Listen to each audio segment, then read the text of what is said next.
নমস্কার। বেদবাণী যদি যারা শোনেন তাদের যদি ভালো লাগে তাহলে অনুগ্রহ করব যে এই চ্যানেলটাকে সাবস্ক্রাইব করে দেবেন আর বেলটা বাজিয়ে দেবেন, যাতে যখন আমি এই বেদবাণী পাঠ বা ঠাকুরের লীলা প্রসঙ্গ বলি যাতে আপনাদের কাছে সেটা একটা নোটিফিকেশান যাবে। যারা ভালোবাসেন শুনতে বা তাদের প্রিয়জনদের শোনাতে চান। আজকে বেদবাণীর যে অংশটা বলবো সেটা হচ্ছে 290 নম্বর চিঠিটা 125 নম্বর পাতার। ঠাকুর বলেছেন, চরাচর জগতের স্বভাবই হচ্ছে যোগ বিয়োগ। এই যে আমাদের বিশ্ব জগৎ, যেটা স্থাবর অস্থাবর যা কিছু আছে সবটাই হচ্ছে, তার প্রকৃতি হচ্ছে, স্বভাবই হচ্ছে যোগ আর বিয়োগ, সংযুক্ত হওয়া আর বিচ্ছেদ হওয়া। এটা হচ্ছে বিশ্বজগতে সব কিছু, যা তোমার স্থাবর যা অস্থাবর সব কিছুরই প্রকৃতি হচ্ছে এই আছে এই নেই। এই যোগ বিয়োগ হইতে মুক্তির জন্য প্রতিটি চিন্তা সর্বদা করাই উচিত।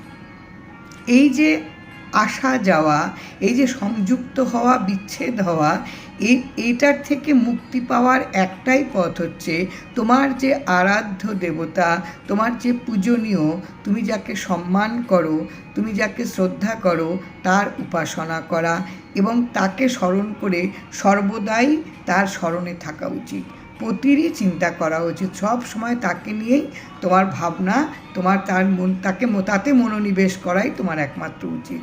না হলে এই যে যোগ বিয়োগের চক্রে পড়ে নিজেরই মনের পরিবর্তন ঘটে।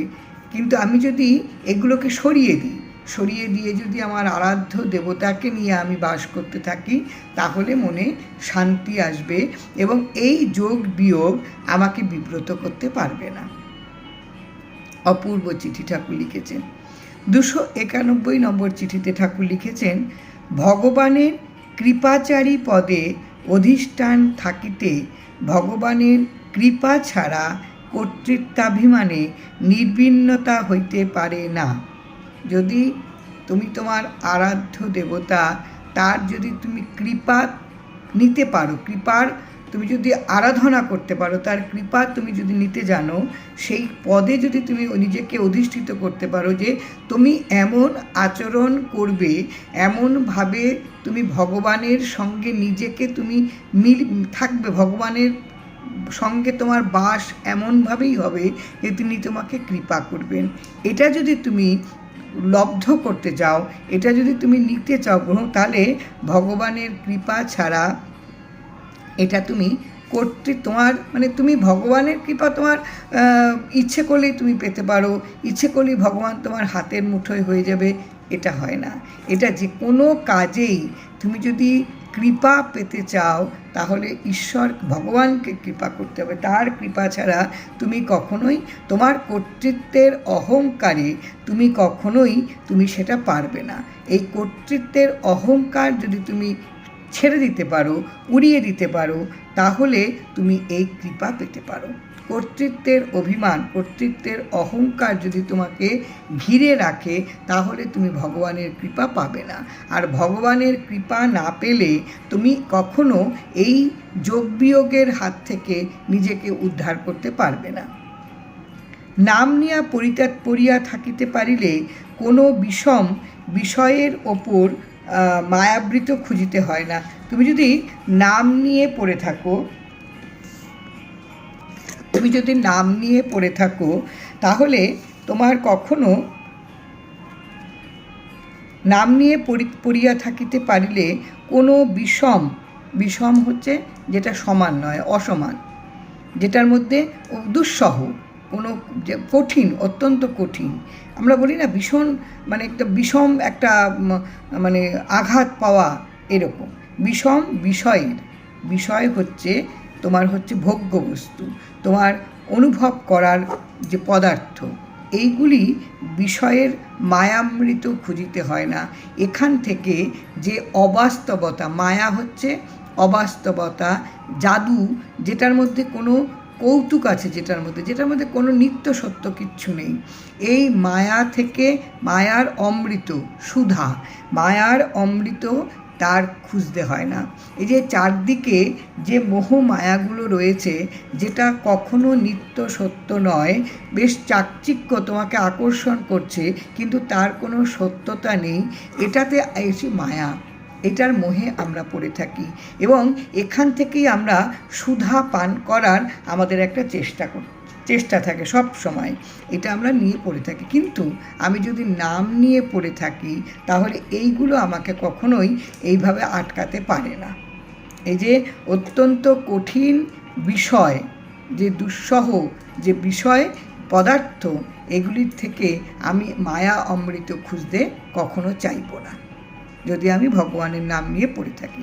কি অপূর্ব করে ঠাকুর প্রত্যেক দিন প্রত্যেক আশ্রিত জনেদের কাছে চিঠি লিখেছেন এবং আশ্রিত জন যে কি মনের শক্তি পেয়েছেন প্রতিটি মুহূর্ত চলার জন্য, এই চিঠিগুলো পড়লে কিন্তু সত্যি সত্যি তা বোঝা যায়। পতিব্রত ধর্মই হচ্ছে সত্যব্রত। ব্রত মানে উপাসনা, পতিব্রত হচ্ছে তোমার যে আরাধ্য দেবতা তার উপাসনা করা। এই উপাসনা করাটা যদি তোমার ধর্ম হয়, তুমি যা ধারণ করে মানুষ, তাহলে তুমি সত্যব্রত ধারণ করতে পারবে। পতিব্রত ধর্মই হচ্ছে সত্যব্রত। সত্যব্রত ছাড়া দক্ষ ব্রতের বন্ধন বই আর কিছুই ফল হয় না। তুমি সত্যব্রতকে না অবলম্বন করে, সত্যকে উপাসনা না করে তুমি যদি একটা দক্ষ যজ্ঞের একটা ব্রত করে, মানে যেটার হচ্ছে তোমার মানে সব সময় একটা নিপুণতার একটা নিদর্শন, ওটার নিয়ে তুমি ব্রত করছো, ওটার উপাসনা করছো, তাহলে এটাতে বন্ধন ছাড়া আর কিছু হবে না। তুমি যে কোনো একটা কাজে তোমার ভেতরে সবসময় যদি একটা মানে নিপুণতার একটা অহংকার থাকে, নিপুণতার একটা চেষ্টা থাকে এবং ওটাই তোমার উপাসনা হয়, তাহলে আসলে সত্যব্রতটাকে তুমি অবলম্বন করতে পারবে না। ওটাই তোমার হচ্ছে তোমাকে বেঁধে রাখবে, বন্ধন বই আর কিছুই হয় না। মনের সুখের জন্য লালসার দ্বারা দুঃখের বোঝাই লাভ হয়।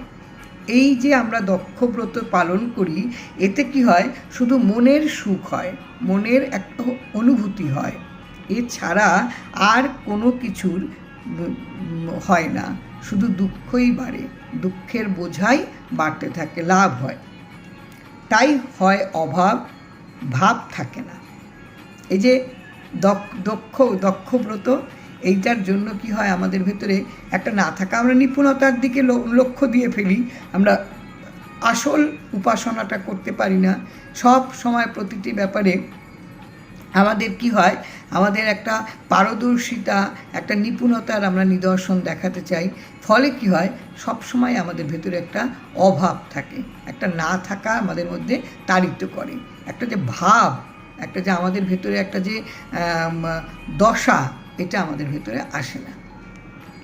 পতিত জমিতে পতন পদার্থই উৎপন্ন হয়। যে জমি অনুর্বর, এগুলো কোথায় হয়, অনুর্বর জমিতে। কি অপূর্ব ঠাকুর চিঠি লিখেছেন। পতিত জমিতে পতন পদার্থই উৎপন্ন হয়। যে জমি অনুর্বর, সেই জমিতে যদি আমি চাষ করতে যাই, যে সামগ্রী উৎপন্ন হবে সেটা কিন্তু কখনো সব ভালো ফসল সেখানে ফলবে না। এই যে দক্ষ ব্রত করতে যাদের মধ্যে একেবারে নিষ্ঠা আছে, উপাসনা করে, তারা কখনোই সত্যব্রতকে অবলম্বন করে পথ চলতে পারে না। কেননা তাদের যে মনের যে মনের জমিটা হচ্ছে অনুর্বর। এখান থেকে যে ফসলই উৎপন্ন হোক না কেন, যাই উৎপাদিত হোক, সেটা কখনো একটা সুন্দর পদার্থ কখনো উৎপন্ন হয় না। কিছু কিছু করিয়া ধৈর্যের অভ্যাস করাই দরকার। তোমার সাধনা হবে, তোমার অভ্যাস হবে, তোমার যাপন হবে, নিষ্ঠা হবে ধৈর্যকে অবলম্বন করে চলা, ধৈর্যকে একেবারে খুঁটি করে তাকে আঁকড়ে ধরে থাকা। ভগবান বিষম নয়, ভগবান হচ্ছে সমপদ। ভগবান কখনো অসমান নয়, ভগবান হচ্ছে এবং দুঃসহ নয়, ভগবান সমান, প্রত্যেকের জন্য তিনি সমান তার দৃষ্টি। এটা বুঝতে হবে আগে। এটা কিন্তু সবাই বোঝে না। অনেকের ধারণা যে যে অনেক ভালো করে পুজো দেয় তার মানে ঠাকুর তাকে অনেক বেশি কৃপা করে, আর যে দরিদ্র, যে সামান্য দিয়ে পুজো করে ঠাকুর তাকে করুণা করেন না। কিন্তু ঠাকুর কিন্তু বিদুরের ঘরে গিয়ে খুদকুড়োটাও কিন্তু গ্রহণ করেছিল। তার মানে তিনি কখনো অসমান নয়, তিনি সমান, প্রত্যেকের প্রতি তার সমান দৃষ্টি। কিন্তু তুমি তোমার মনের জমিটাকে তুমি আগে উর্বর করো। তুমি আগে তোমার মনের জমিটাকে তুমি আগে, পতিত জমি যে তোমার রয়েছে এটাকে তুমি আগে, অনুর্বর জমিটাকে তুমি আগে উর্বর করো।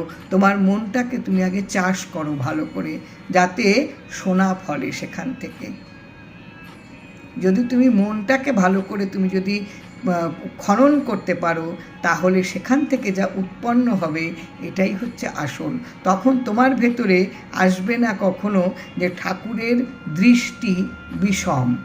ঠাকুর যে সমদৃষ্টি তিনি দেন প্রত্যেকের প্রতি, তুমি যদি মনের জমিটাকে যদি চাষ করতে পারো তুমি সেটা বুঝতে পারবে। আর এগুলো বুঝতে গেলে তোমার ভেতরে ধৈর্য থাকতে লাগবে। এটাকে তুমি অভ্যেস করো। তারতম্য খুঁজিয়া ফল কি? তুমি যদি প্রভেদ খুঁজতে চেষ্টা করো যে ভগবান কাকে বেশি ভালোবাসে, কাকে কম ভালোবাসে, এতে কোনো লাভ হবে না, এতে কোনো লাভ নেই। মনের বৃত্তি চঞ্চলতার আকর, মনের যে চেতনা, যে ঘূর্ণন, এটা কি করে? এটা অস্থিরতারই একটা খনি বা উৎপাদন কেন্দ্র। আকর হচ্ছে খনি বা উৎপাদন কেন্দ্র। আমি যদি এটা ভাবতে থাকি যে ঠাকুর আমাকে ভালোবাসে না, আমি সব সময় বিপদে পড়ি, আমার নানান অস্থিরতা আমাকে সব সময় অস্থির করে তুলছে, আমি পেরে উঠছি না, কিন্তু ঠাকুর আমাকে দেখছেন না, এই জায়গাগুলি আমার অনুর্বর জমির জন্য, মনের অনুর্বরতার জন্যই আমি এগুলো ভাবছি। ঠাকুর কখনোই কাউকে অসমানভাবে ভালোবাসেন না, ঠাকুর প্রত্যেককে সমানভাবে ভালোবাসে। এগুলো যদি আমি ভাবতে থাকি, তাহলে এই প্রভেদ যদি আমি করতে থাকি, তাহলে আমার মনের চঞ্চলতাই বাড়বে। এবং কি হবে? মনের যে বৃত্তি, মনের যে স্বভাব, সেটার অস্থির করে তুলবে। কারণ এই বৃত্তি যদি আমার থাকে ভেতরে, তাহলে আমি এখান থেকেই একটা চঞ্চলতার উৎপাদন কেন্দ্র আমার হয়ে উঠবে। অতএব সর্বদাই প্রাণের সঙ্গে থাকিতে চেষ্টা করিয়া নাম উচ্চারণ করিয়া যাইবে। এর থেকে বড় কিছু, বেশি কিছু ঠাকুর কখনো কোনো আশ্রিত জনের কাছ থেকে চাইনি। ঠাকুর বলছে নামকে প্রাণের সঙ্গে বাস করাও। তাহলে এই অন্তরের সঙ্গে যদি আমি তাকে বাস করাতে চাই, তাহলে এই মনটাকে আমার উর্বর করতে হবে। প্রতিদিনের ভালো খনন করে করে, ভালোভাবে খুঁড়ে তাকে চাষযোগ্য করতে হবে। এই বেদবাণীর প্রত্যেকটা চিঠি যদি আমরা প্রত্যেক দিন সুন্দর করে মনের মধ্যে তাকে যদি বাস করাতে পারি, এটাই আমাদের মনের জমিটাকে কিন্তু ভালোভাবে উর্বর করে দেবে, প্রত্যেক দিনের প্রত্যেকটা চিঠি। ফলাফল স্বরূপ সুখ দুঃখের আকর খুঁজিবে না। ঠাকুরকে ডেকে আমার কী লাভ? ঠাকুরকে নামের মধ্য দিয়ে আমি সারাদিন যাপন করে আমার কি ফল হবে, এগুলো সে কখনো চিন্তা করবে না। এটা একেবারে সুখ দুঃখেরই তোমার একটা উৎপাদন কেন্দ্র হবে। তুমি ভাববে, কখনো তুমি আনন্দ পাবে, কখনো তুমি দুঃখিত হবে, এটারই উৎপাদন হবে। এর ছাড়া আর কিচ্ছু হবে না। তুমি নিরপেক্ষ হতে পারবে না, কেননা তোমার পতিত জমি, পতিত জমিতে পতনই উৎপন্ন হয়। তোমার পড়ে যাওয়া, তোমার হারিয়ে যাওয়া, তোমার লুটিয়ে পড়াটাই তোমার হয়। জমিটাকে উর্বর না করা পর্যন্ত তোমার কখনো উন্নত ফসল তোমার ভেতর থেকে আসবে না। কি অপূর্ব চিঠি ঠাকুর আশ্রিত জনেদের কাছে লিখেছে, এবং এগুলো বোধহয় আশ্রিত জনেদের প্রত্যেক দিনের একেবারে নিজের মনটাকে উর্বর করার জন্য একটা চেষ্টা তো মানুষ করবেই। যে এই কথাগুলো কত সহজ করে ঠাকুর বলে দিয়েছেন যে তুমি নামকে তুমি প্রাণের সঙ্গে বাস করাও। তাহলে কি হবে, তাহলে তুমি কখনো কি লাভ হলো কি লোকসান হলো এটা তুমি বিচার করবে না, যে ঠাকুরের নাম করে তুমি কি পেলে তোমার ভেতরে এটা আসবে না। এগুলি যাদের ভেতরে আসে তাদের হচ্ছে অনুর্বর জমি, তারা এগুলো ভাবতে থাকে আর মনের মধ্যে এইগুলোর সুখ দুঃখের উৎপাদন কেন্দ্র তৈরি করে, খনি একটা তৈরি করে। এটা যদি মনের মধ্যে আনা যায়। অপূর্ব চিঠি। জয় রাম, জয় রাম।